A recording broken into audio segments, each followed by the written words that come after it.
ഒരു മനുഷ്യന് ബാധിക്കാവുന്ന ഏറ്റവും അപകടം പിടിച്ച ഒരു രോഗമാണ് ഉജ്ബ്. ഉജ്ബ് എന്ന് പറഞ്ഞാൽ അവനവനെക്കുറിച്ച് മതിപ്പ് തോന്നുക, നമ്മൾ ചെയ്യുന്ന ഇബാദത്തുകളുടെ കാര്യത്തിൽ, അല്ലെങ്കിൽ നമുക്കുള്ള എന്തെങ്കിലും ഭൗതികമായ കഴിവിൻ്റെ പേരിൽ ഞാൻ വലിയവനാണ് എന്ന് തോന്നുക. അതാണ് ഉജ്ബ്. ചില പണ്ഡിതന്മാർ പറഞ്ഞിട്ടുള്ളത്, റിയാ എന്ന് പറഞ്ഞാൽ നമ്മൾ ചെയ്യുന്ന അമലിൽ ആളുകളെ പങ്കു ചേർക്കലാണ്.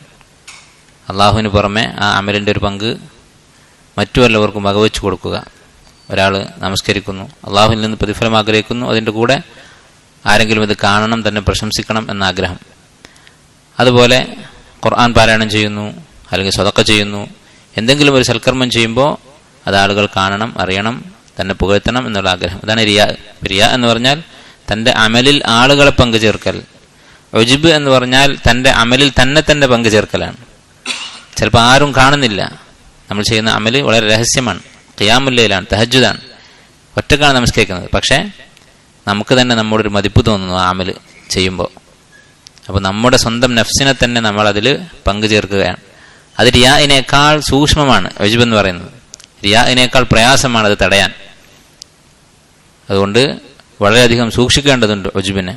അത് നമ്മെ തകർക്കുന്ന ഒരു രോഗമാണ്. അതുകൊണ്ടാണ് ചില മഹാന്മാർ പറഞ്ഞതായി കിതാബുകൾ കാണുന്നത്, ലഅൻ അബീത നായിമൻ വ ഉസ്ബിഹ നാദിമൻ.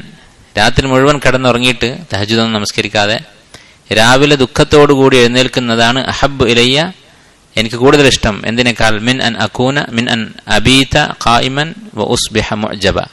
രാത്രി മുഴുവൻ തഹജ്ജുദ് നമസ്കരിച്ചിട്ട് രാവിലെ ഉജ്ബോടുകൂടി, സ്വന്തത്തെക്കുറിച്ചുള്ള മതിപ്പോടുകൂടി ഉണരുന്നതിനേക്കാൾ അല്ലെങ്കിൽ എഴുന്നേൽക്കുന്നതിനേക്കാൾ എനിക്കിഷ്ടം രാത്രി ഉറങ്ങിയിട്ട് രാവിലെ വിഷമിക്കുന്നതാണ്. കാരണം എന്താണ്? രാത്രി നമസ്കാരം ഉപേക്ഷിക്കുക എന്ന് പറയുന്നത് അത് ഒരു ഫദീലത്ത്, ഒരു ശ്രേഷ്ഠത നഷ്ടപ്പെട്ടു എന്ന് മാത്രം, ഒരു ഹറാമല്ല, മാസിയത്തല്ല. അതോടൊപ്പം തന്നെ ആ നഷ്ടത്തെക്കുറിച്ച് വിഷമിക്കുന്നുമുണ്ട്. ആ വിഷമം കൂലി കിട്ടുന്നൊരു കാര്യവുമാണ്. നേരെ മറിച്ച് രാത്രി ഒരാൾ മുഴുവൻ നമസ്കരിച്ചാൽ അതൊരു സുന്നത്താണ്. എത്ര നമസ്കരിച്ചാൽ അത് ഫർളാകുന്നില്ല, സുന്നത്തിൻ്റെ സ്ഥാനം തന്നെയുള്ളൂ.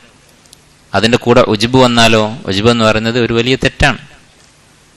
അപ്പോൾ ഒരു മുഅ്മിൻ, അള്ളാഹുവിനെ പേടിക്കുന്ന ഒരാൾ അങ്ങേയറ്റം സൂക്ഷിക്കേണ്ട ഒരു കാര്യമാണ് ഉജ്ബ് എന്ന് പറയുന്നത്, തന്നെക്കുറിച്ച് മതിപ്പ് തോന്നുക എന്നുള്ള കാര്യം. മുൻഗാമികൾ ഇക്കാര്യത്തെക്കുറിച്ച് ധാരാളം സംസാരിച്ചതായി, താക്കീത് ചെയ്തതായി കാണാൻ സാധിക്കും.